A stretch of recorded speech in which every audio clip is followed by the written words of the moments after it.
time to give some love to the divine masculine. Okay, I know. They ran from you. They couldn't open up, they couldn't express their feelings, they ghosted you, they breadcrumbed you.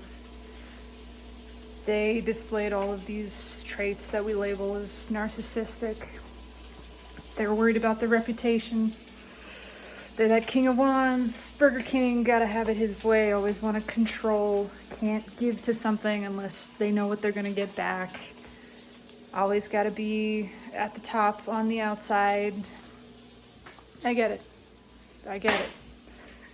My cat gets it. There is a deeper reason for all of this. I know you've heard that too, right? Just words. I mean, it's easy to say that. But think of it this way. This whole soulmate cycle, which itself is just sort of a sample. It's evocative of the greater movement of society. First of all, think about that. What a privilege it is to be a part of a smaller cycle that is itself what's pushing society forward.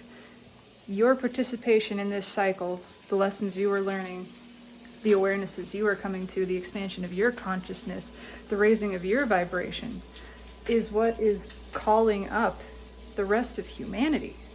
It's a part of raising the vibration of the whole planet because of you, because of the path that your soul chose to walk in this incarnation. That's amazing. That is a gift to be a part of, point blank. Second of all, as a divine feminine,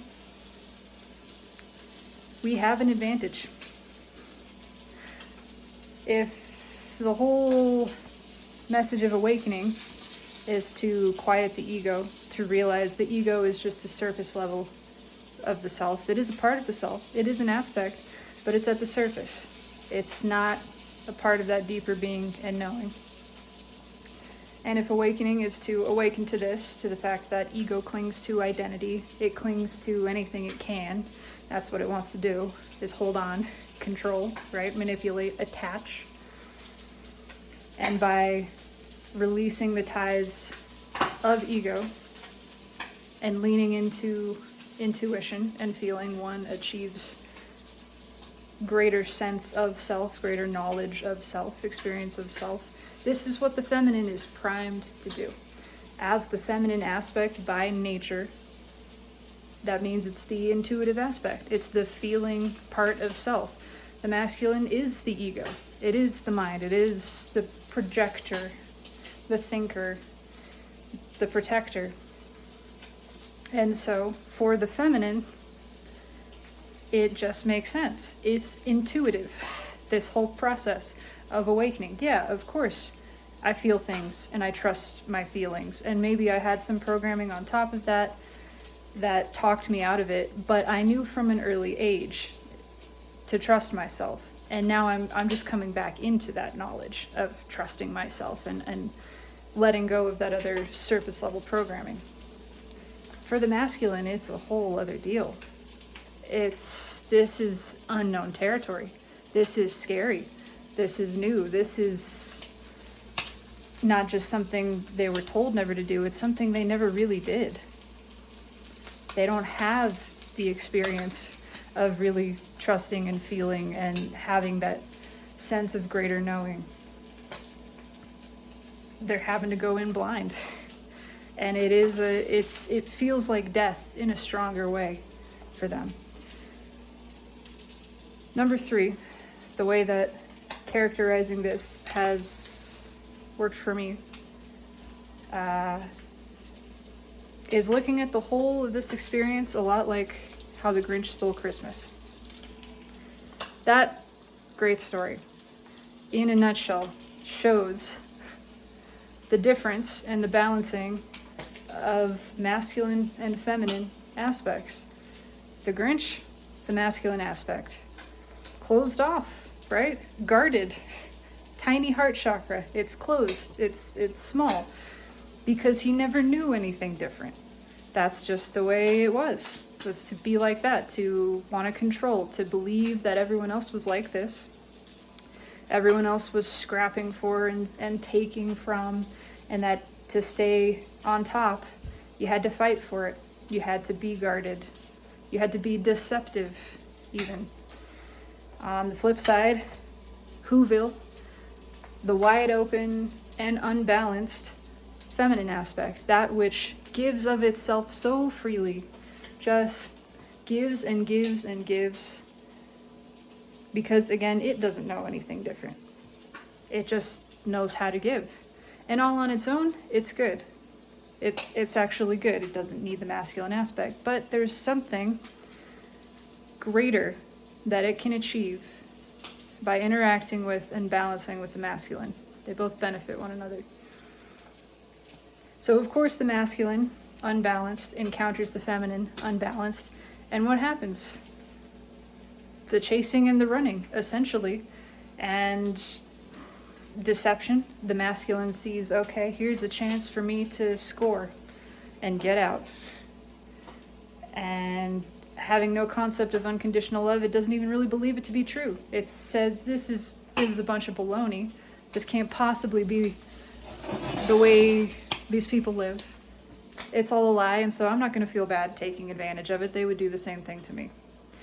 On the feminine side, here they are ready to give, ready to deliver as much love as they possibly can, not even thinking, not even dreaming that one might not receive it, that there could be one different from them. And upon discovering this, when the Grinch steals all the presents and is found out for being the Grinch, for being who he is, not real happy about it, right? Suddenly not so loving, not so willing to give, which I make no judgment of. This is a part of how it all works. It has to happen in this flow. The feminine realizes she has been taken advantage of. She begins to realize her own worth as well, that there are others who do not give in this way, who are not familiar with this level of love, which she intrinsically, intuitively, again, knows, and knows is right. And experiences the feeling of betrayal by this interaction with the masculine, who is not giving and receiving on the same level. And so her ego comes up.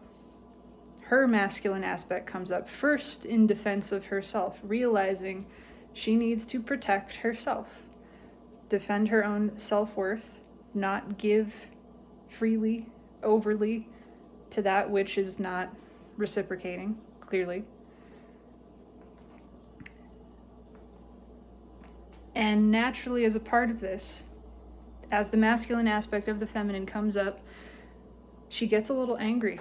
She gets a little bitter. She has actually the opportunity to go the other direction, to become cold and calloused,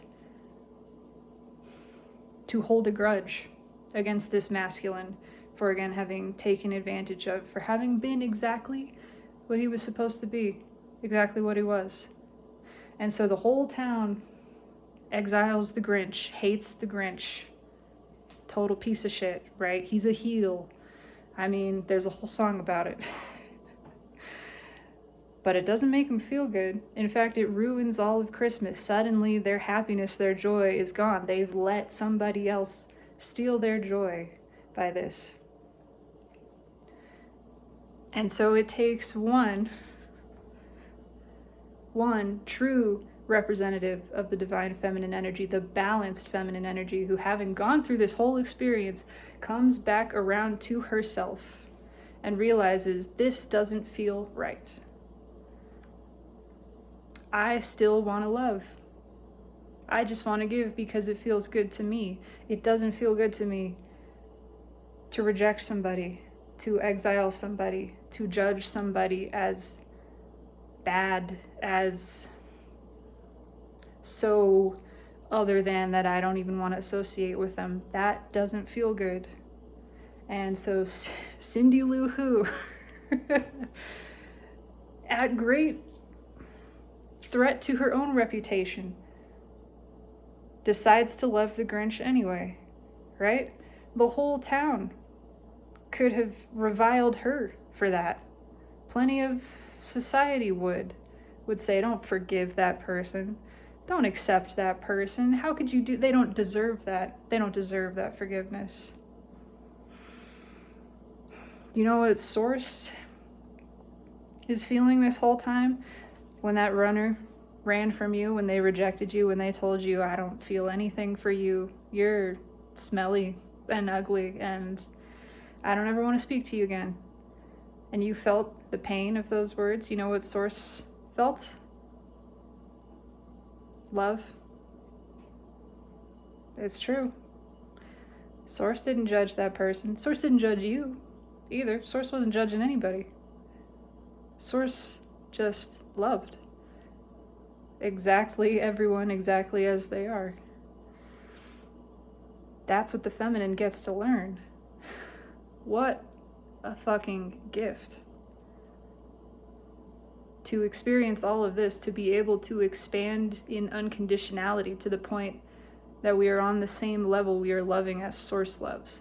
Seeing one who has done these things to us, to others that we care about, that we love, feeling the sting of it, the pain, the anger, and then coming to the realization that that isn't serving us, that what we really want is just to love in a way that is owning our own vibration, claiming our own power, taking it back. This person has no power to make you feel any type of way. They can't make you feel bad. You can let that happen. And that's okay too. Again, Source isn't judging it. But the lesson we learn is that it is up to us. And if we want to feel good, if we want to be in alignment with ourselves, that means loving anyway. Because it feels good. Because it's the only thing that does. And so that's why we're doing it. We're going to love that person exactly as they are anyway. Because we want to. Because we choose to. Because it feels good.